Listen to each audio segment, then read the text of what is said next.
आज मन प्रचंड सुन्न झालंय. पुण्यातून आलेली एक बातमी वाचली आणि काळजात चर्र झालं. विचार करा, एका हसत्या खेळात कुटुंबात सकाळी स्वयंपाक सुरू होतो. गॅस संपतो म्हणून नवीन सिलेंडर जोडला जातो आणि काही मिनिटातच होत्याचं नव्हतं होतं. एकाच घरातून आई, वडील आणि तरुण मुलाची एकाच वेळी अंत्ययात्रा निघते. हे ऐकून अंगावर काटा येतो. पुण्याच्या खराडी भागात राहणारे गीते कुटुंब. मुलगा आय.टी. कंपनीत इंजिनियर होता. 6 वर्षाची लहान मुलगी, पत्नी, वृद्ध आई-वडील.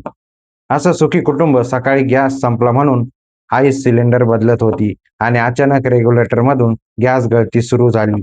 घरात गॅसचा वास पसरला. साहजिकच आहे, माणूस अशा वेळी घाबरतो. घर वाचवण्यासाठी, कुटुंबाला वाचवण्यासाठी त्या तरुण मुलाने आणि वडिलांनी तो गॅस सिलेंडर उचलला आणि गॅलरीतून बाहेर फेकण्यासाठी ते हॉलमध्ये घेऊन आले. पण दुर्दैव बघा, हॉलमध्ये देवघर होतं आणि त्या देवघरात दिवा पेटत होता. अख्ख्या हॉलमध्ये गॅस पसरलेला आणि त्या दिव्याच्या ज्योतीचा संपर्क येताच एक भीषण स्फोट झाला. बघता बघता संपूर्ण घर जळून खाक झालं. शेजाऱ्यांनी धावपळ केली, दवाखान्यात नेलं, पण दुपारी आधी मुलगा गेला, मग काही तासात वडील वारले आणि संध्याकाळी होता होता आईनेही जीव सोडला. एका क्षणात, फक्त एका क्षणात अख्खं कुटुंब उद्ध्वस्त झालं. मित्रांनो, मी ही तुम्हाला दुर्घटना फक्त एक बातमी म्हणून सांगत नाही. ही वेळ उद्या आपल्यावर किंवा आपल्या ओळखीतल्या कोणावरही येऊ शकते. त्या कुटुंबाने घर वाचवण्याचा प्रामाणिक प्रयत्न केला, पण भीती आणि गोंधळात त्यांच्याकडून एक चूक झाली. गॅस लीक होत असताना सिलेंडर कधीच हलवायचा नसतो, कारण त्यामुळे गॅस हवेत वेगाने पसरतो.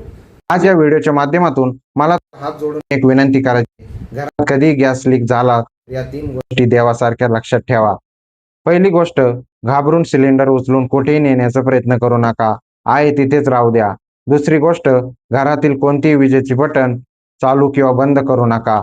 साधा एक्झॉस्ट किंवा फॅन किंवा मोबाईल सुद्धा त्या खोलीत वापरू नका, कारण एक लहानशा ठिणगीने स्फोट होऊ शकतो.